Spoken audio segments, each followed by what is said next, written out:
की याद दिलाकर जनता को महागठबंधन से बचने की सलाह दे रहे हैं। तो महागठबंधन के नेता बीजेपी और जेडीयू पर बिहार का बेड़ा गर्क करने का आरोप लगा रहे हैं। प्रधानमंत्री मोदी ने महागठबंधन के सीएम पद के उम्मीदवार तेजस्वी के लिए फिर से कट्टा और कनपटी का आरोप लगाया तो तेजस्वी बेफर पड़े। प्रधानमंत्री पर गुजरात में कारखाने और बिहार में बंदूक की बात करने का आरोप लगाया। उधर ओवैसी हिंदू मुसलमान करते करते अब मल्लाह और मुल्ला की बात कर रहे हैं। कह रहे हैं कि मल्लाह का बेटा डिप्टी सीएम बन सकता है तो मुल्ला का बेटा क्यों नहीं। राहुल तालाब में डुबकी लगाते हैं तो तेज प्रताप चुटकी लेते हैं। यानी बिहार का चुनावी माहौल पूरी तरीके से टाइट हो चुका है। लेकिन इस सब के बीच में मुद्दे जरूर हवा होते जा रहे हैं। नई पिचें तैयार हो रही हैं, नए मैदान तैयार हो रहे हैं, जिस पर सारा का सारा चुनावी प्रचार अब आधारित हो गया है।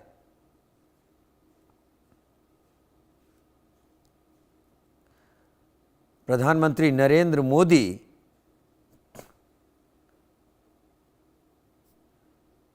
लगातार आरोप लगा रहे हैं, कट्टे और कनपटी के जरिए याद दिला रहे हैं कि क्या स्थिति बिहार की तब थी और अभी बिहार कहां पहुंच गया है।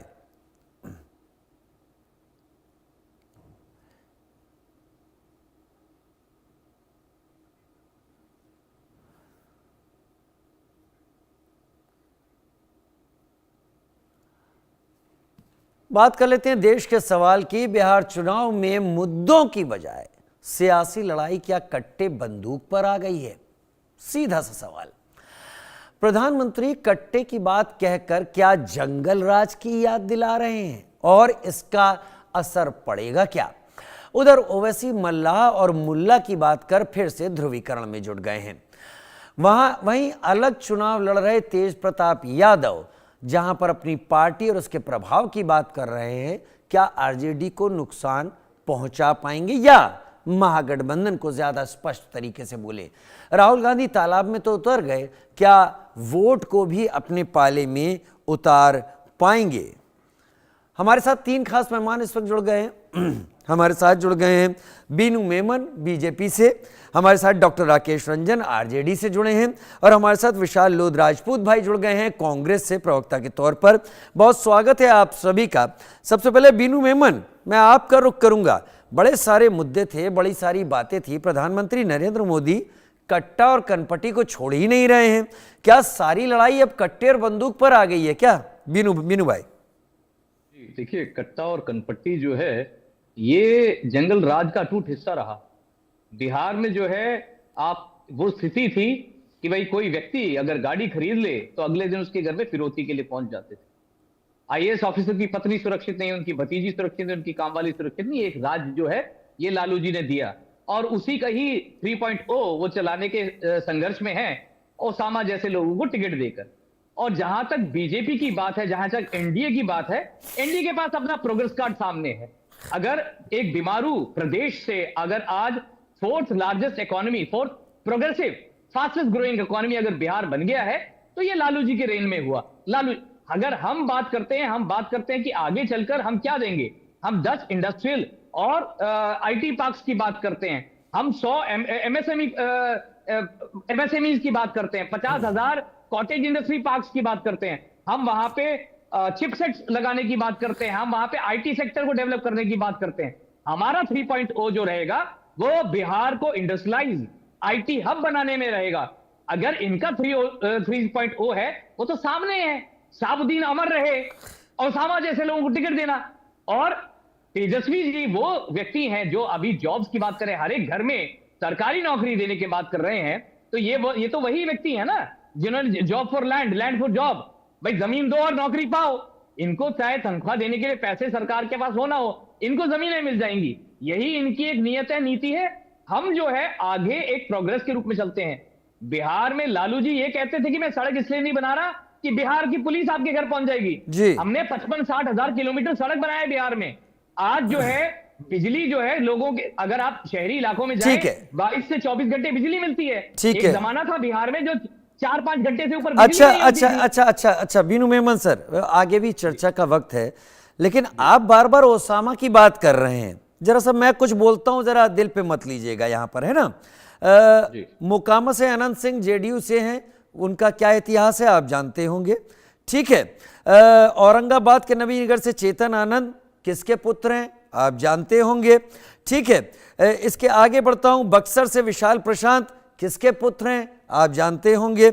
मंझी से अरुणा देवी अखिलेश सिंह सरदार की पत्नी है, आप जानते होंगे। इसलिए ओसामा को लेकर वोट लेने की आवश्यकता ना रखें, क्योंकि हमाम एक जैसा है सबके लिए। मैं मुद्दों की बात पर आ रहा था। मैं अब आरजेडी के अपने भाई को बुलाऊंगा, डॉक्टर राकेश रंजन मेरे साथ इस वक्त जुड़े हुए हैं। डॉक्टर राकेश रंजन, बड़े मुद्दों की बात एनडीए कर रहा था, बड़े मुद्दों की बात आप लोग भी कर रहे थे, अब कट्टे बंदूक पर लड़ाई शुरू हो गई है। क्या मुद्दों को हटाकर नया मैदान, नई पिच बनाने की कोशिश की जा रही है कि वो सब दिमाग से खत्म कर दो और नई चीज लोगों के दिमाग पर ढा दो, छा दो और उसके हिसाब से आगे बढ़ो? क्या आप भी यही देख रहे हैं? जी राजीव भाई नमस्कार। नमस्कार। तमाम पैनल में बैठे अन्य साथियों का नमस्कार, आपके व्यूअर को भी नमस्कार। आपने सुना अभी बीजेपी के प्रवक्ता को भी, मीन्स ये लोग 20 साल के निकम्मेपन को, मीन्स इस कदर का है इनका निकम्मापन कि एक काम नहीं गिना पा रहे।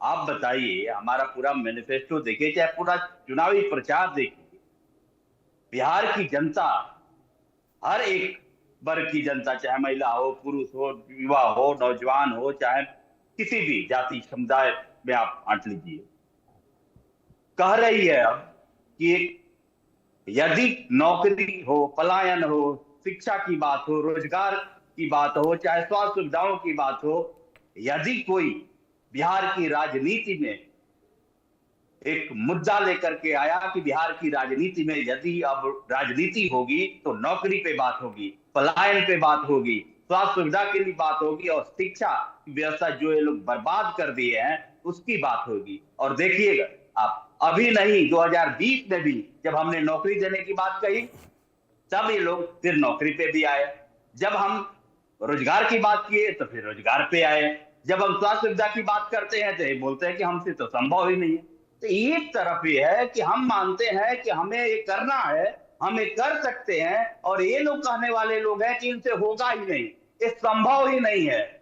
और आप देखे होंगे कि लिटरली ये लोग तो बोलते थे कहां से करेगा, कहां से होगा, कहां से लाएगा पैसे, ये सारी चीजें। तो जनता जब सिर्फ ये समझ गई कि यदि सही में रोजगार की बात हो, नौकरी की बात हो, स्वास्थ्य की बात हो, शिक्षा की यदि बेहतर करने की बात हो तो सिर्फ और सिर्फ कोई कर सकता है बिहार में, तो महागठबंधन और महागठबंधन के हमारे नेता तेजस्वी यादव जी कर सकते हैं। तब इनकी डर जो इस ढंग से कलर निकल के आई, अभी तक ये महागठबंधन क्या है, ये आप जो भी कहिए ये कॉपी करते रहे। अभी तक जब हम 1500 सामाजिक सुरक्षा पेंशन की बात किए थे 1100 याद आया, 20 सालों में याद नहीं आया।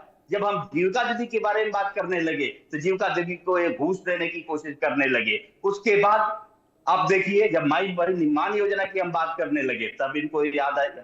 जब हम जो भी वादे हम करते रहे जन सरोकार की तब ये बात आ रही, लेकिन जब ये समझ गए कि नहीं अब हमारी जो है हम जितना भी कॉपी कर ले अब इसमें हम सफल नहीं होने वाले हैं, तो ये लोग मुद्दे को भटका रहे हैं। ये लोग 3 मॉडल लेकर के आ रहे हैं। एक प्रधानमंत्री जी, देखिए प्रधानमंत्री जी और सबसे प्रतिष्ठित पद है, उसकी गरिमा को इस कदर गिरा दिया है कि बिहार की जनता उन्हें सिर्फ झूठ और जुमलेबाज में से एक इंसान के रूप में देख रही है। इस ढंग से यही आकर के 3 बार 4 बार आए मोतिहारी में, उन्होंने कहा था कि अगली बार आएंगे चीनी मिल का चाय पी करके जाएंगे। अब ये लोग कह रहे हैं कि भी इनसे नहीं होगा, न एक भी फैक्ट्री दी न और कुछ नहीं, फैक्ट्री देंगे गुजरात को, यहाँ पे मजदूर का उपनिवेश बनाना चाहते हैं ये अपने लिए। तब जनता जब ये समझ गई तब आकर के इनके पास कुछ बचा नहीं, सोच रहे कि हम तो सत्ता से बाहर जा रहे हैं। सब मुद्दों को भटका करके जिस प्रकार इनका नियत है और इसी प्रकार करते आए हैं, या तो हिंदू मुसलमान करते हैं नहीं तो फिर आप देखिए बात तेजस्वी जी हमारे नेता रोजगार की बात करें, नौकरी, प्रधानमंत्री आके कट्टा की बात कर रहे हैं। 156 कौन लोग इनके चला रहा है आप देख रहे हैं। ठीक है। उस दौर में भी जिसको ये लोग कह रहे हैं आप जो है कर रहे थे ना, जो इस डॉक्टर दौर में डॉक्टर जो सामाजिक डॉक्टर न्याय राकेश और आगे सामाजिक परिवर्तन का जो हाँ दौर हाँ था, आगे आप आगे भी आगे चर्चा देखिए, आगे भी चर्चा का समय होगा डॉक्टर राकेश, एकदम अभी एक आगे भी लाइन, चर्चा एक लाइन, आगे भी बस चर्चा एक का समय लाइन। होगा।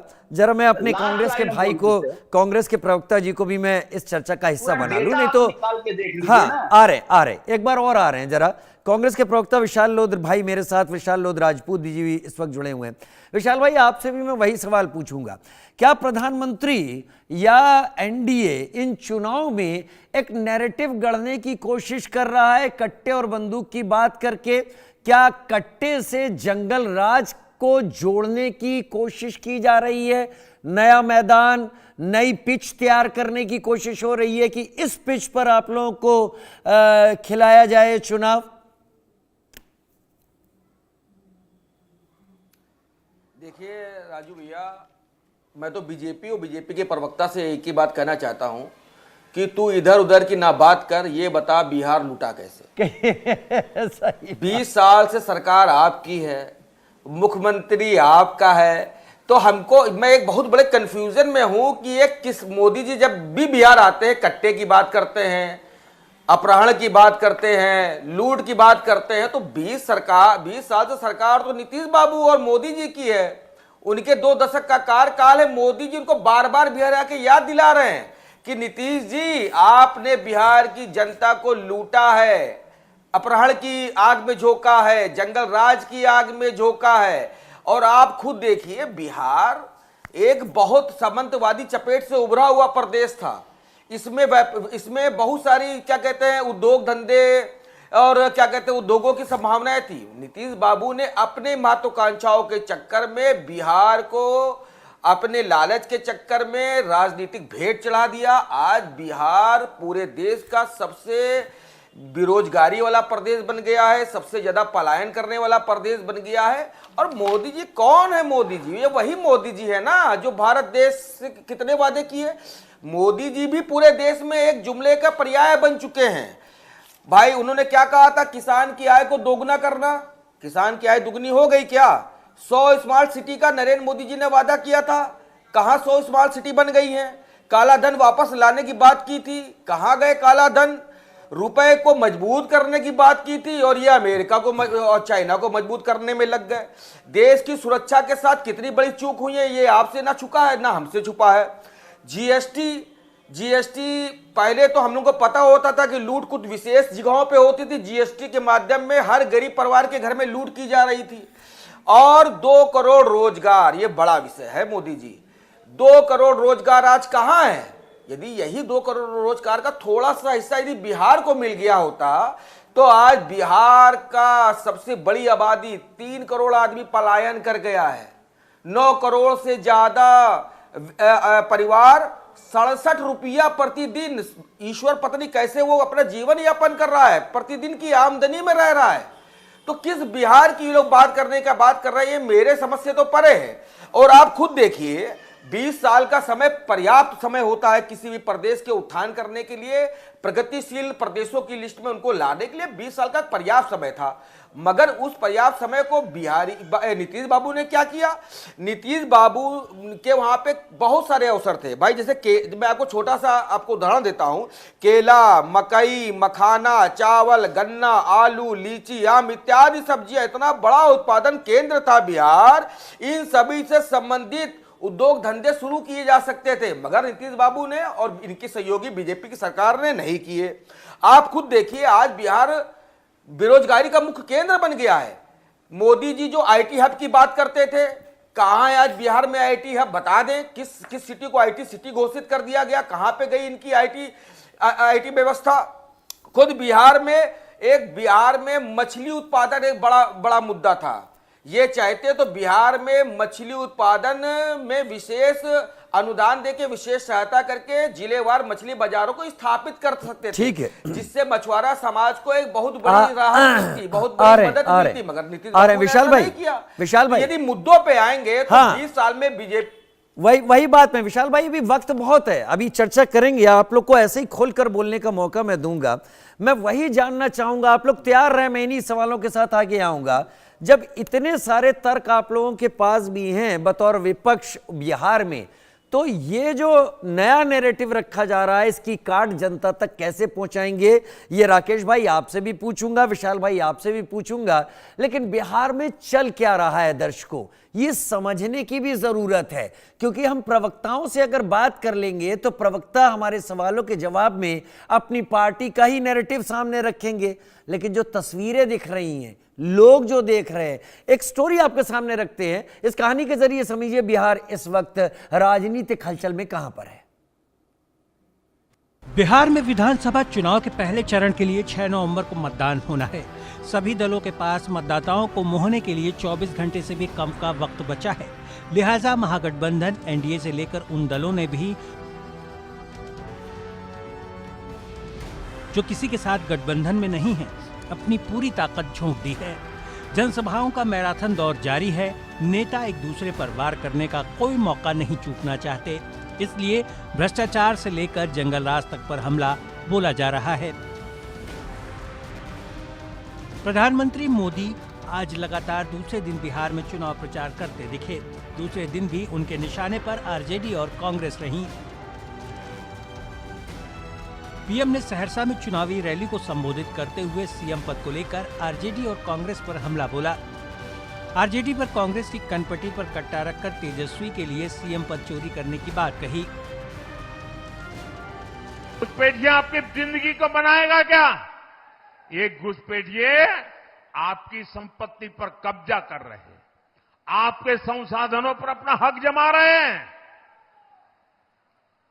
कहीं मजदूरी का काम हो,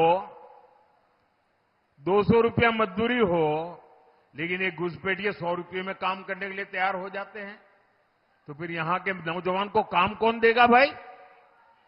और इसलिए बिहार को बचाना है घुसपैठियों से। प्रधानमंत्री यही नहीं रुके। उन्होंने पिछले दिनों राहुल और तेजस्वी की राजनीतिक यात्राओं को घुसपैठियों को बचाने वाली यात्रा करार दिया और कहा कि एनडीए की सरकार बिहार को घुसपैठियों से बचाने के लिए काम कर रही है। कांग्रेस हो या आरजेडी, इनको सिर्फ घुसपैठियों से लगाव है। ये लोग घुसपैठियों को बचाने के लिए राजनीतिक यात्राएं करते हैं। ये लोग दुनिया भर में घूमने फिरने जाते हैं। अब मुझे बताइए भैया, क्या बिहार का भविष्य आप तय करेंगे कि घुसपैठिया तय करेगा? उधर राघोपुर विधानसभा क्षेत्र में खुद के लिए वोट मांग रहे तेजस्वी यादव को प्रधानमंत्री के कट्टे और बंदूकों वाले बयान से ऐतराज है। प्रधानमंत्री पर पलटवार करते हुए तेजस्वी ने कहा कि गुजरात में तो प्रधानमंत्री कारखाना लगाने की बात करते हैं और बिहार में बंदूकों की। हम लोगों की भावना नहीं, हम लोग नकारात्मक बात नहीं करते। प्रधानमंत्री जी को पता नहीं ऐसे शब्दों से क्यों प्यार है। गुजरात जाते तो फैक्ट्री लगाने की बात करते, बिहार आते तो कट्टे चलाने की बात करते। हमने आज तक इतना प्रधानमंत्री जी का गिरा हुआ स्तंभ नहीं देखा। भाषा का क्या बोली बोलते हैं। अरे काम की बात करें प्रधानमंत्री जी, अपना विजन बताएं।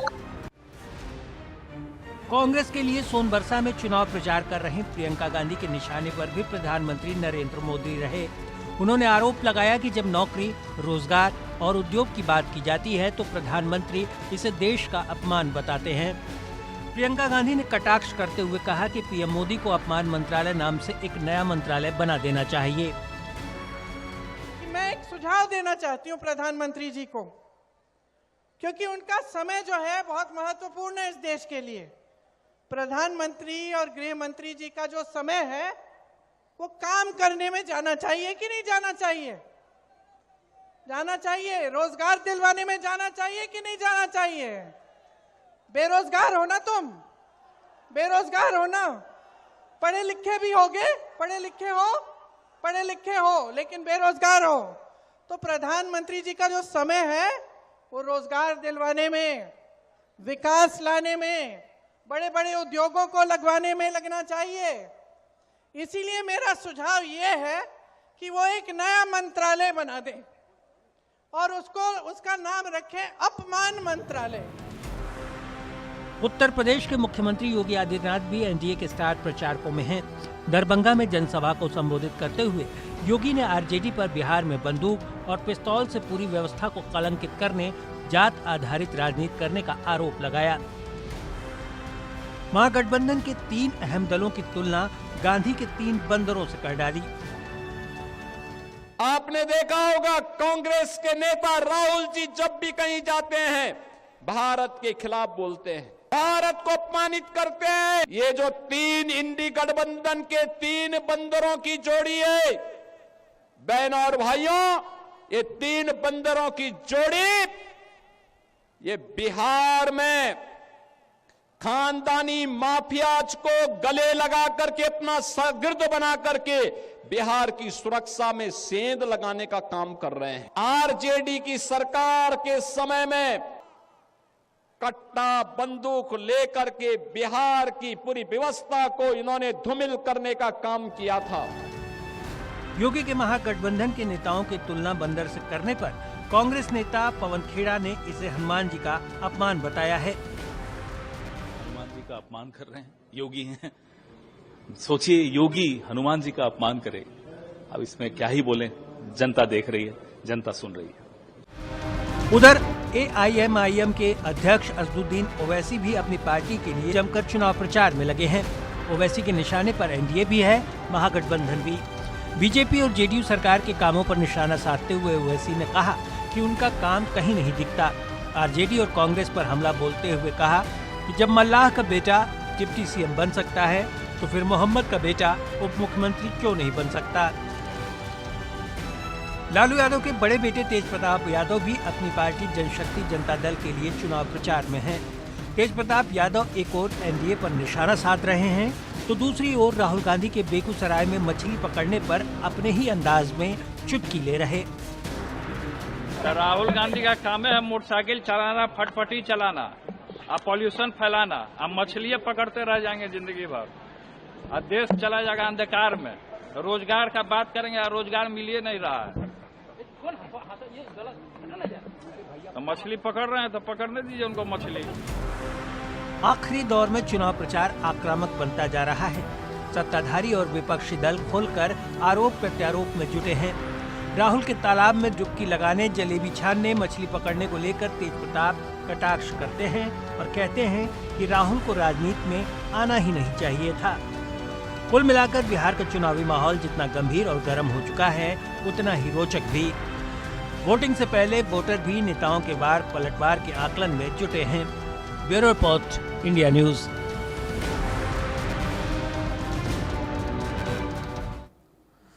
बेनू मेनन हमारे साथ जुड़े हुए हैं बीजेपी से, विशाल लोध राजपूत कांग्रेस से जुड़े हुए हैं और डॉक्टर राकेश रंजन दिख रहे हैं आरजेडी से इस वक्त दिख रहे हैं। हमने ओवरऑल आपको पिक्चर दिखाई, बिहार में क्या है, प्रधानमंत्री क्या कह रहे हैं, तेजस्वी क्या कह रहे हैं, तेज प्रताप क्या कह रहे हैं, पवन खेड़ा क्या कह रहे हैं, सभी दल वहां पर क्या कह रहे हैं, और साथ में प्रियंका भी जो कांग्रेस की तरफ से स्टार प्रचारक के तौर पर प्रधानमंत्री और गृह मंत्री को एक साथ निशाने पर लेती दिखाई पड़ रही थी। लेकिन बिनू मेनन, राहुल जी तालाब में उतरे, लोगों के नजदीक गए, मखाना बोर्ड तो आपने भी बना दिया यहां पर। क्या आपको लग रहा है कि इस बार आपके सामने मौजूद महागठबंधन और खास तौर पर कांग्रेस लोगों को अपने पाले में उतार लेगी? देखिए, कांग्रेस का अपना ठिया ठिकाना पूरे देश में नहीं है और राहुल गांधी जी को पूरा देश सीरियसली नहीं लेता, तो बिहार के लोग कैसे सीरियसली ले लेंगे। और जहां तक हमारे कांग्रेस के साथी बहुत चीजों पे सवाल उठाया उन्होंने, ये क्या किया, वो क्या किया, रोजगार क्या किया मोदी जी। देखिए, रोजगार की जहां तक अगर बात कर रहे हैं तो हमने बिहार में 40 लाख रोजगार दिया है और पूरे देश में जो है 17 करोड़ से ऊपर रोजगार दिया है हमने 2014 से 2024 के बीच में। और वही एवरेज अगर यूपीए सरकार की देखी जाए, यूपीए सरकार 2.9 करोड़ नौकरियां ही दे पाई अपने 10 साल के कार्यकाल में। अगर मैन्युफैक्चरिंग सेक्टर की बात की जाए, मैन्युफैक्चरिंग सेक्टर में सिर्फ 6% आपका जो रोजगार का आंकड़ा है वो बिहार में पलायन के रूप में दिख रहा है। 16%। देखिए, बीच में ना बोले, तसल्ली रखें और शांति से सुने। तो आप रोजगार, और आपने क्या किया है, आपने तो देश को लूटने का काम किया है ना। आप हमसे हेल्थ स्वास्थ्य सुविधाओं की बात कर रहे हैं। स्वास्थ्य सुविधाओं में अगर मैं बता दूं, बिहार में हमने 2 एम्स दिया है और मोदी जी के आने से पहले पूरे भारत में 7 से 8 अच्छा ये एम्स थे। अच्छा बीनू जिसमें भाई से- जिसमें बीनू से भाई 6 बीनू भाई एम्स बीनू भाई अच्छी ये बात बता की है। दीजिए, तो आपने ये 70 साल बता में कुछ नहीं दीजिए किया। बीनू भाई, आप हमसे बीनू 20 भाई, साल की 20 साल का रिपोर्ट कार्ड मांग रहे हैं। बीनू भाई ठीक है बीनू भाई, 20 साल की बात है, चलिए 20 साल में लालू जी का तो राज रहा नहीं। अगर आज आप लोगों ने काम किया है तो 20 साल पहले के उपमाएं देने की आवश्यकता क्यों पड़ रही है? और दूसरी बात यहां पर मैं आपसे ये पूछना चाहूंगा, आपको क्यों लगता है कि राहुल और तेजस्वी असर नहीं डाल पाएंगे? क्यों लगता है आपको? देखिए, राहुल जी को कोई सीरियसली पूरे देश में नहीं लेता, और जहां तक देश और उसकी बात हो रही है, देश और विदेश में जाकर भारत की बेइज्जती करने का काम, उनकी आलोचना करने का काम राजीव गांधी करते हैं, राहुल गांधी करते हैं। क्या आपको लगता है देश का जेनजी जो फर्स्ट टाइम वोटर्स है, जो अवेयर है, वो ऐसे व्यक्ति को वोट देगा जो लंदन में जाकर कहते हैं नहीं, ये मैं नहीं तय कर सकता। डेमोक्रेसी, वोटर कुछ भी कर सकता है। अमेरिका और इंग्लैंड को देश में धकेल देने की बात करते हैं। ठीक है, मैं ठीक है, बताऊंगा, ठीक है, ठीक है, जो young voter, doctor young Rakesh voter Ranjan. है, अवेयर वोटर ऐसे व्यक्ति को कभी अपना नेता नहीं मान सकता। नहीं, ये मैं नहीं तय करूंगा, ये आप बोल रहे हैं, मैं नहीं इसको अपनी तरफ से बोलूंगा कि वो क्यों वोट देगा। दे भी सकता है, अगर प्रभावित है वो वोटर तो जरूर देगा। डॉक्टर राकेश रंजन, क्यों ऐसा लग रहा है बीजेपी या एनडीए को कि राहुल जी और तेजस्वी को जो अभी लोग देख रहे हैं, ये केवल तस्वीरों में ही देख रहे हैं, हकीकत में जब वोट देने की बात होगी तो वोट वो राहुल और तेजस्वी जी को नहीं देखेंगे? बीजेपी और एनडीए को ये क्यों लग रहा है? नहीं राजीव जी, बात यह है कि ये लोग बता रहे हैं ना कि क्यों छटपटाए हुए हैं, क्योंकि इलेक्शन से बहुत पहले जनता ने इनकी निकम्मेपन को देखते हुए पूरा मूड बना लिया कि इस निकम्मी सरकार को बदलना है। राहुल जी और तेजस्वी जी की जोड़ी जो है, बिहार में पूरी जनता, हर समुदाय के लोग, हर वर्ग के लोग, हर एज ग्रुप के लोग इतना बिलीव करने लगे हैं कि उनको जानते हैं कि यदि कोई नौकरी दे सकता है, यदि कोई रोजगार की बात कर रहा है, यदि कोई शिक्षा व्यवस्था की बहाली कर सकता है, तो सिर्फ और सिर्फ महागठबंधन और महागठबंधन की सरकार कर सकती है, क्योंकि इनके निकम्मेपन की। और हम बता रहे हैं सारा चीज, योगी जी बात कर रहे थे, अजय कुमार बिष्ट जी, जो ये लोग कौन सा मॉडल लेके आ रहे हैं। अभी देखिए, एक दिन पहले की घटना है जिस सरेआम एक महिला पुलिस अधिकारी को गोली मारी गई है, और इनके एक और मंत्री आ रहे हैं, व्यापम का मॉडल लेके आ रहे हैं। व्यापम घोटाला सुने थे ना एमपी के, जब एमपी में इतने दिन मुख्यमंत्री थे, जब व्यापम घोटाला वाला मॉडल शिक्षा में लोग धीरे धीरे बना ही दिए हैं। इसीलिए जनता चाहती है कि इससे यदि कोई छुटकारा दे सकता है तो तेजस्वी जी और राहुल गांधी दे सकते हैं। राहुल गांधी जी जो सिर्फ और सिर्फ बिहार में नहीं है, पूरे इंडिया में अभी नौजवानों और खास करके सभी वर्गों में सबसे यदि अभी पॉपुलर कोई नेता है इंडिया का तो राहुल अपने कार्यकाल का भी गिनवा दीजिए कुछ हो तो। सुनिए ना, बिहार में ये गिना रहे हैं ना अभी। हाँ जी, हाँ जी। आज तक बीजेपी के इस सरकार के किसी भी साइड पे ये डेटा नहीं मिला कि मोदी जी ने कितनी नौकरियां दी अपने कर्मचारियों। मैं बता रहा हूं ना, और मैंने बताया आपको, झूठ बोल रहे हैं। देखिए, मैं डेटा, सरकारी डेटा बोल रहा हूं, 17.19 करोड़ जॉब दिए हैं, और ये मैंने एवरेज भी बताया आपको, हमारे 10 साल का और यूपी के 10 साल का। आप मुझे बताइए ना, बिहार में 40 लाख नौकरियां दी है, आपने अपने टाइम पे क्या नौकरी दी मुझे बता दो। आपने फिरौती और किडनैपिंग के अलावा क्या इंडस्ट्री सेटअप किया मुझे बता दो। एक आईएएस की पत्नी सुरक्षित नहीं थी, एक बिहार बनने वाली कन्या सुरक्षित नहीं रही। आप मुझे बता दो ना, आपने अपने कार्यकाल में क्या किया, आप कार्यकाल में क्या किया बता दो ना। मैं तो बता रहा हूँ, अगर मखाना बोर्ड सेटअप किया, अगर फिशरी बोर्ड सेटअप किया, अगर आपने शिक्षा पर बात करी, आपने शिक्षा पर बात करी, मेरे मित्र, आपने शिक्षा पर बात करी। आज जो है स्कूल ड्रॉपआउट 1.75% है सिर्फ, आपके कार्यकाल में 12 से 20% था। आपके कार्यकाल में स्कूल ड्रॉपआउट की जो संख्या थी 12 से 20% थी। और एक और बात कह रहा हूं आपको, चलिए मैं झूठ बोल रहा हूं ना, आपके नेता है लालू जी आपके नेता है, लालू जी क्या कहते थे, बिहार का व्यक्ति गमछा पहन के बाहर जाता है और सूट बूट पहन के आता है। आप पलायन को प्रोत्साहन करते थे, आप तो पलायन को प्रोत्साहन करते थे ना।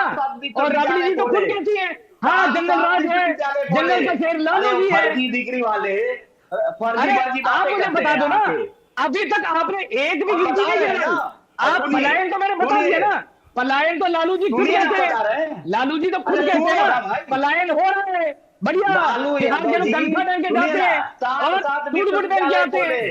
और आपने, लालू जी ने अपनी बेटी की शादी में शोरूमों से गाड़ियां उठवा ली, फर्नीचर के शोरूम से फर्नीचर उठवा लिए। यही आप करते थे, ये आपका सुशासन रहा। अब मुझे बता दो, एक IAS की पत्नी का लगातार बलात्कार किया गया, उनकी भतीजी का बलात्कार हुआ, उनकी कामवाली का बलात्कार हुआ, और क्या हुआ आप बताइए ना, क्या किया आपने? आप रोजगार की बात कर रहे हैं ना। आज देखिए, आज बिहार जो है चौथा सबसे तेजी में बढ़ता हुआ राज्य है भारत का। मैं आंकड़ों से बता रहा हूं, अगर 9,000 करोड़ रुपए सिर्फ मेडिकल सप्लाई के लिए अगर हुआ है, आवंटित हुआ है, तो बिहार में हुआ है। फिर झूठ, सब झूठ है। आप जो बोल रहे हैं सब सत्य है।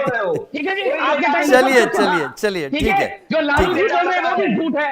लालू जी खुद एंडोर्स करते हैं, लालू जी पलायन को एंडोर्स करते हैं, राबड़ी जी जंगल राज को एंडोर्स करते हैं, पर आप कह रहे हैं सब गलत है। वहां पे जो है पूरे देश में 70 साल में नहीं कर पाई। मैं विशाल भाई को ले आता हूँ, ठीक है। अंतहीन नहीं, थोड़ी देर अंतहीन नहीं, अब विशाल भाई को सुनिएगा। नहीं, विशाल भाई को सुन लीजिए, ठीक है, अंतहीन हो जाएगा। वो बड़े चुपचाप सुन रहे हैं, आप उनको देखिए तो कितनी शांति से आप लोगों को सुन रहे हैं। विशाल भाई मैं आपको, विशाल भाई आपका गठबंधन, महागठबंधन जो है, इसमें कांग्रेस और आरजेडी, ये दो नहीं, विशाल भाई को आपको मौका दूंगा। आप, अरे आपके गठबंधन के ही हैं, अरे आपके गठबंधन के हैं विशाल जी। मैं अंतहीन चलता चला जाऊंगा आप लोगों की इस बहस से। सुन लीजिए विशाल भाई को, आपके पास आता हूं लौट के। पहले विशाल भाई का नाम नहीं बता सके और बहस हो जाए। राकेश भाई, डॉक्टर राकेश, ठीक है डॉक्टर राकेश रंजन, आप जवाब दीजिए। आपके सहयोगी ने हमें बोल दिया कि आप बोलिए थोड़ी देर में, उनके पास बाद में आता हूं। बोले। नहीं, मैंने बोला नहीं है, मैंने कहा कि मुझे बोलने का मौका दीजिए। यही स्थिति विकट यही हो जाती है, स्थिति विकट ये हो जाती है कि नहीं, अरे आपके साथ है क्या वो चुपचाप रहेंगे? ये अंतहीन हो जाएगा। मैं आ रहा हूँ विशाल भाई, सुनिए, जो भारतीय सुनिए, ये अंतहीन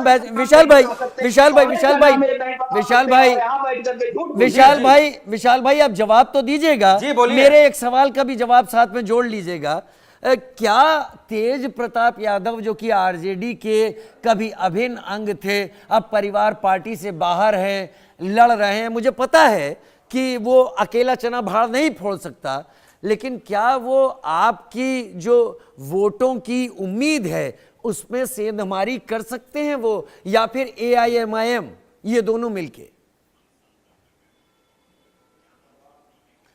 देखिए, ये जो दोनों नाम आपने लिए, ये सेंधमारी का इंडिया गठबंधन पर असर डालने नहीं है। ये भारतीय जनता पार्टी और जो इनकी एनडीए की जो नीति है, फूट करो, राज करो, घर तोड़ो, जो इन्होंने मध्य प्रदेश में किया, महाराष्ट्र में किया, जो इन्होंने पंजाब में किया, वो बिहार में कर रहे, कुछ नया नहीं है। और हम लोगों को पूर्ण रूप से निश्चिंत हैं हम लोग कि आप वही काम कर रहे हैं जो आपके पूर्वज अंग्रेजों के द्वारा सीख के आए हैं। और जहां तक भारतीय जनता पार्टी के प्रवक्ता जो अभी शिक्षा पर बखान कर रहे थे, मैं आपके बड़े माध्यम के चैनल से इनसे पूछना चाहता हूं। देखिए, प्रवक्ता, भारतीय जनता पार्टी के प्रवक्ता पे भी दबाव है। आज ये कुछ नया नहीं कर रहे हैं, जो इनके नेता झूठ बोल रहे हैं वही ये झूठ आज आपके चैनल पे बोल रहे हैं। तो आज ये शिक्षा की बात कर रहे थे। देखिए, आज बिहार की इतनी सुदृढ़ शिक्षा प्रणाली होती तो आज बिहार का व्यक्ति दिल्ली, बैंगलोर, बड़े बड़े देशों प्रदेशों में ना जा रहा होता पढ़ने के लिए। आप खुद देखिए, जिस प्रदेश में 37,059 स्कूलों में पुस्तकालय नहीं है, बिहार के 37,000 स्कूल से ज्यादा पुस्तकालय नहीं है सरकारी स्कूलों में। 57,000 स्कूल में खेल के मैदान नहीं है, 20,000 स्कूलों में उचित बिजली आपूर्ति नहीं है, 76,000 स्कूलों में इंटरनेट की व्यवस्था नहीं है। ये किस शिक्षा प्रणाली की बात कर रहे हैं? जो आज देश का युवा, जो बिहार का युवा है, वो देश की नींव तब रख पाएगा, देश की नींव में अपनी मजबूत हिस्सेदारी तब कर पाएगा जब उसकी नींव मजबूत होगी। भारतीय जनता पार्टी बिहार के युवाओं की और शिक्षा की नींव को बर्बाद करने का काम कर रहे हैं। और जो स्वास्थ्य की बात करते हैं, 10 में से 6 आदमी इनकी स्वास्थ्य व्यवस्था पर विश्वास नहीं करता है। 40% जो 5 साल के कम उम्र के बच्चे वो एनीमिया के शिकार हैं। आप खुद देखिए, जिस प्रदेश में शिक्षा स्वास्थ्य के साथ खिलवाड़ किया जा रहा है, रोजगार, शिक्षा और चिकित्सा ये प्रमुख मुद्दे थे बिहार के, आज वो फेल नजर होते आ रहे हैं। तो कहीं ना कहीं जो आज ये बोल रहे हैं, ये घबरा गए हैं। आज राहुल गांधी, क्योंकि राहुल गांधी देश का वो चेहरा है कि आज भारत देश का सबसे ज्यादा युवा जो है वो राहुल गांधी पर विश्वास करने वाला व्यक्ति है। राहुल गांधी पे विश्वास करता है, राहुल गांधी के साथ खड़ा है। ये लोग घबराए हुए लोग हैं, ये घबरा गए। विशाल भाई, जब विशाल जी, नीतीश कुमार जब 8 में से 6 तो अटल जी बात करके गए।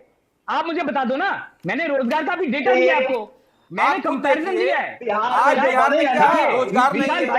आज बिहार में क्या है? महिला सुरक्षा नहीं है। यूपीए ने 50% गरीबों पर जो अपराध है उसमें वृद्धि हुई है, महिलाओं के अपराध में वृद्धि हुई है, और अपराध के अपराध में वृद्धि हुई है। जहाँ पे शिक्षा पे ध्यान नहीं दिया जाता, रोजगार के लिए कोई काम नहीं किया जाता, 20 साल में पलायन रोक नहीं पाए। आज किस चैनल पर यह बताएंगे कि 20 साल में को किस तरह राज में तब्दील। आप मुझे बता दो ना, आप मुझे बताइए, आपने पूरे 70 साल की बिहार की जनता 6 तारीख को पूरा मूड बना चुकी है। चाहे बिहार में क्या किया, चाहे बिहार का पिछड़ा हो, चाहे युवा हो, मतलब विशाल भाई, विशाल भाई आपको लगता है, विशाल भाई आपको लगता है कि इस बार परिवर्तन तय है? डॉक्टर राकेश रंजन, आप लोगों को परिवर्तन तय लग रहा है, इसका मतलब? एकदम तय है। ये 20 साल की निकम्मी सरकार को नहीं, अच्छा आप वो दो तीन कारण बताइए, 2 या 3 कारण। पहले आप, फिर विशाल भाई, उसके बाद बीनू भाई। पहले आप मुझे 3 कारण बताइए डॉक्टर राकेश रंजन, आपको क्यों लगता है ये परिवर्तन स्थायी है? 14 तारीख को ईवीएम खुलेगी, परिवर्तन सामने होगा। 3 कारण मुझे बस बताइए, मैं समझ जाऊंगा। पहला कारण, सबसे पहला कारण ये है कि जो पलायन के दंश पे जो जनता झेल रही है, अभी आप छठों में देखे होंगे कैसे नद के ट्रेनों में आई और अपने घर परिवार बाल बच्चों, साल भर के बाल बच्चों को छोड़ करके बाहर जाना पड़ रहा है। बाप और माता, माँ बाप दोनों बीमार हैं, तो लेकिन उसको मजबूरी में वहां अच्छा हुआ आपने छठ का जिक्र कर दिया, उसको लेकर भी बीजेपी हमलावरी है आपके। दूसरा कारण, तीसरा कारण बता दीजिए। सुनिए, दूसरा कारण नौकरी क्या है जी? नौकरी सबसे बड़ा कारण है कि जो हमने 17 माह में डिलीवर किया, जो प्रोमिसेस हमने बनाई, हमने जो दिखाई, जो 5 लाख दिया नौकरियां, 3.5 लाख प्रक्रियाधीन हुआ। उसके अलावा जो हमने स्वास्थ्य सेक्टर में लगभग 700 से ज्यादा डॉक्टरों पे कार्रवाई की, उसके बाद और जो भी सेक्टर है। तीसरा है कि शिक्षा जो जनता की अभी सबसे अहम है, जो हम कह रहे हैं कि ये जो शिक्षा व्यवस्था को बर्बाद कर दिया, 20 सालों में एक यूनिवर्सिटी तक नहीं बनाई इन लोगों ने। जो यूपीए सरकार ने 3 सेंट्रल यूनिवर्सिटी जो दिया, उसकी जमीन तक ये लोग नहीं दे पाए। ठीक है विशाल भाई, ठीक है, जल्दी करना जरा सा। विशाल भाई, आपको कौन से 3 कारण समझ में आते हैं विशाल भाई? ठीक है, आ रहा हूं विशाल भाई। वो 3 कारण जिससे आप समझते हैं ईवीएम खुलेगी और परिवर्तन ही होगा। देखिए, ईवीएम खुलेगी और परिवर्तन होगा, ये निश्चित इसलिए हो चुका है कि 2 दशक के कार्यकाल में ये 4 बड़े पहलू हैं जो प्रदेश की व्यवस्था या प्रदेश के उत्थान के लिए बहुत ज्यादा जरूरी है। एक शिक्षा हो गया, एक चिकित्सा हो गया, एक रोजगार हो गया, और बिहार में स्पेशली सुरक्षा हो गया। तो शिक्षा की क्या स्थिति है वो मैंने अपने आंकड़ों में मैंने बीजेपी और पूरे बिहार वासियों और पूरे देश को बताने का प्रयास किया। ठीक है। चिकित्सा की क्या स्थिति है वो भी मैंने आंकड़ों से बताने का प्रयास किया। और रोजगार का तो पूरे विश्व में बड़ा उदाहरण है, देश में नहीं विश्व में, कि आज पूरे देश के निर्माण में यदि सबसे अहम भूमिका किसी की है मजदूर के रूप में, वो बिहार वासियों की है, वो पलायन है जो 3 करोड़ से ज्यादा हो चुका है। और सुरक्षा का उदाहरण तो आप देख ही लगते हैं, जरा बिहार की राजधानी पटना है, ताबड़तोड़ हत्याएं हो रही हैं, ताबड़तोड़ गोलियां चल रही हैं। अभी जल्दी में दुलार चंद की हत्या हो गई, फिर एक सब इंस्पेक्टर की हत्या हो गई, महिलाओं के पैरों में 9 कीले गाड़ी जाती हैं, फाइनेंस कंपनियां महिलाओं का अपहरण कर लेती हैं, धमकी देती हैं। इससे बड़े उदाहरण इनके पास कुछ नहीं है। देखिए, हम लोग राजनीति को थोड़ा सा दरकिनार कर दें और बीजेपी के प्रवक्ता से इतना अनुरोध है, जितना सत्ता शासन का लोभ ऐश आराम आपको करना था आपने कर लिया, अब तो थोड़ा बिहारियों के बारे में सोच लीजिए, बिहार के उत्थान के बारे में सोच लीजिए, उन रोती हुई मीलों के बारे में सोच लीजिए, उन मैं लेता हूं बीनू भाई, ठीक है बीनू भाई, पलायन का दंश, नौकरी या रोजगार, शिक्षा, चिकित्सा और सुरक्षा, ये कुल 5 मुद्दे निकलकर सामने आए। मुझे लगता है कि पलायन को नौकरी के साथ ही जोड़ देते हैं तो ठीक है, क्योंकि अगर नौकरी मिलेगी तो पलायन नहीं होगा। तो रोजगार सबसे जड़ में है। एक तरीके से 4 चीजें हैं जो निकलकर सामने। राजीव जी हमने जो है 1 करोड़ नौकरियों का वादा किया है और हमारे पास रोड मैप है। इनकी तरह नहीं कि मैं हर घर में 1-1 नौकरी दे देंगे, 60 लाख करोड़ का बजट पता नहीं कहां से लाएंगे। ये ऐसे हम ऐसे हवाई आपके पास बिहार में रोड तो है नहीं, मैप कौन सा बता रहे हैं? हम जो है इंडस्ट्रियल पार्क बना रहे हैं, हम 100 एमएसएमई के पार्क बना रहे हैं, हम 500 कॉटेज इंडस्ट्री के पार्क बना रहे हैं। अगर हम बिहार को आगे एक प्रोग्रेसिव लेवल पे ले जाने की बात करते हैं, ये हमसे पलायन की पलायन से मैंने बता दिया। खुद लालू जी, राकेश भाई आता हूं, जरा इनको सुन ले बीनू भाई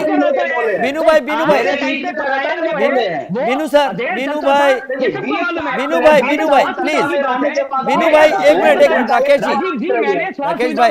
राकेश भाई बीनू भाई एक मिनट, बीनू भाई 3 नहीं बीनू भाई सारी बात कीजिएगा जैसे बाकी प्रवक्ताओं ने बात रखी।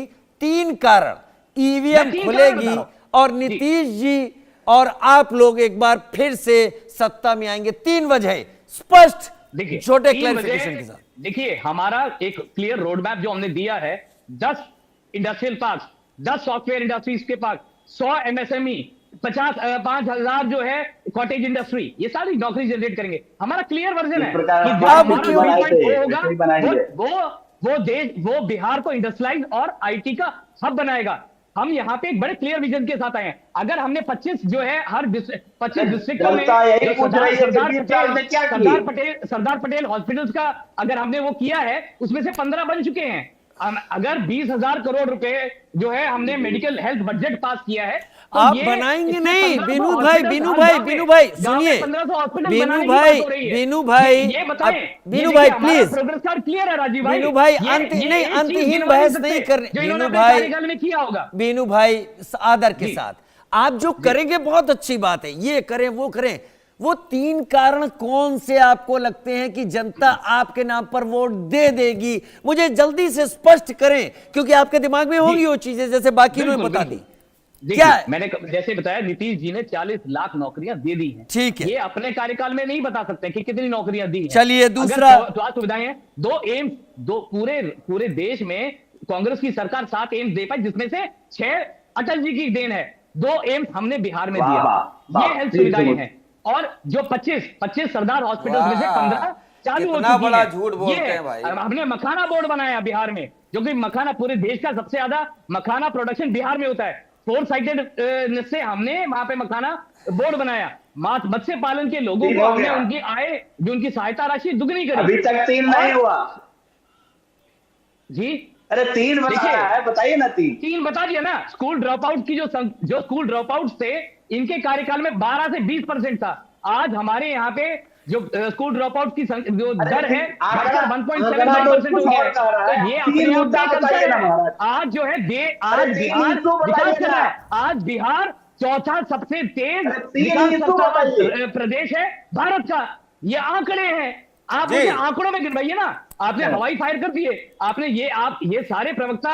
अच्छा बीनू भाई एक बात बताइए, बीनू भाई एक बात बताइए, क्या किया है? बीनू भाई दिल पर मत लीजिएगा, बीनू भाई दिल पर मत लीजिएगा। अगर आपने 2 एम्स बना दिए बिहार में, तो बिहार के लोग दिल्ली में क्यों आ जाते हैं? जी देखिए, बिहार में 2 एम्स बनाया है, तो ये तो आप तो अरविंद केजरीवाल जी की भाषा बोल रहे हैं ना। नहीं, मैं पूछ रहा हूं सर, मैं पूछ रहा हूं कि वो लोग यहाँ क्यों आ जाते हैं। ये वाह, देखिए बिहार में जो पलायन है वो लालू जी की टाइम की देन है। धीरे धीरे वो सारी चीजें सेटल ठीक है ठीक है बस इससे ज्यादा नहीं चाहिए था, इससे ज्यादा नहीं बीनू भाई, इससे ज्यादा नहीं। डॉक्टर राकेश आपको लगता है कि आरजेडी और कांग्रेस जो मैसेज दे रहे हैं वो मैसेज जनता के अंदर तक जा रहा है? क्योंकि पिछले चुनावों में जो कुछ होता आ रहा परिणाम वो आप उन लोगों के दिलों से निकाल कर उनका मन बदल चुके हैं, ऐसा आपको लगता है क्या?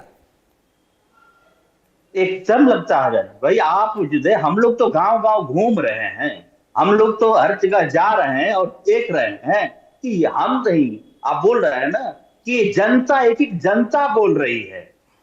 हमने महागठबंधन का नेता तेजस्वी जी को जब मुख्यमंत्री हमने नहीं घोषित किया, ये जनता पहले ही घोषित कर चुकी थी और उसको देखते हुए दबाव नहीं था, वो कट्टा वट्टा लगा के वो प्रेशर बना कर तो नहीं वो तो प्रधानमंत्री जी है ना, नीतीश कुमार पे एक छप्पन जो लगा करके और मैनिफेस्टो पे एक शब्द भी नहीं बोलने दिए, तो अपनी बात बता रहे थे। और दूसरी बात राहुल गांधी जी को आप बड़ा नेता मान रहे हैं क्या? राहुल गांधी जी ने जंगलों को भी सुनिए ना, नहीं किया, जंगल को भी अदानी अंबानी, जरा देखिए मेरी बात सुनिए। कट्टे का मतलब ये नहीं कि प्रधानमंत्री ने ये कहा कि कट्टा लगा के तब करवा दिया, वो दबाव की भाषा बोल रहे थे। नहीं, लालू जी ने क्या कहा पहले सुन लेते हैं, उसके बाद चर्चा करते हैं। लालू जी को सुन ले, लालू जी क्या कह रहे हैं सुन लेते हैं। यहाँ के सब नेता लोग काम कर रहे हैं बढ़िया से, जिंदाबाद। और भीड़ कैसा है? जनता भीड़ बहुत भीड़ है, बहुत भीड़। जनता का प्यार मिल रहा है तेजस्वी को? हाँ, जनता का प्यार तेजस्वी को मिल रहा है काफी। समय कितना कुछ बदल देता है ना। ये वही लालू जी हैं जिन लालू जी की वो ऊर्जा देखते ही बनती थी, लेकिन समय है, तबीयत उनकी ठीक नहीं रही है पिछले कुछ दिनों में। हालांकि वो कह रहे हैं तेजस्वी को प्यार मिल रहा है। अब इसी पर हम बात कर लेते हैं। विशाल भाई सबसे पहले आपसे, क्योंकि डॉक्टर राकेश क्या जवाब देंगे अंदाजा हम लगा सकते हैं। लालू जी का ये कॉन्फिडेंस जो उनकी हल्की धीरी आवाज में सामने आ रहा है, क्या यही वो चीज है जिसको आप परिवर्तन कह रहे हैं? देखिए, लालू जी जो हैं उन्होंने बिहार में बदलाव को लेकर बड़े बड़े काम किए हैं। बिहार की सामाजिक लड़ाई के नेतृत्व करता रहे हैं। एक बड़ा लंबा राजनीतिक इनको अनुभव भी है। तो कहीं ना कहीं जो अनुभवशाली व्यक्ति होता है उसको चुनाव के आने वाले चुनाव में क्या परिणाम होते हैं उसकी कहीं ना कहीं जो हवा है उसका अंदाज़ा उनको होता है। और आप खुद देखिएगा, आज भारतीय जनता पार्टी और इनके नेता मोदी जी वो सपनों के सौदागर हैं। सपने बेचने निकलते हैं और उसी सपने को बेच के आते हैं और बाद में 5 साल बाद पता चलता है कि वो सपनों के द्वारा। ठीक है, मेरे पास समय कम है, कौन सपने का सौदागर है? मुझे तारीफ करनी होगी आपकी कि आपने सपनों का सौदागर बोला। यही भाषा बदल गई थी, बहुत नुकसान हो गया था। खैर, मैं डॉक्टर राकेश रंजन आपकी बात करता हूं। लालू जी का कॉन्फिडेंस उनकी धीरी आवाज में बहुत कुछ कह रहा है, ये भी मैं समझ रहा हूं डॉक्टर राकेश रंजन। बीनू भाई आपके भी दिल की बातें मैं समझ रहा हूं, लेकिन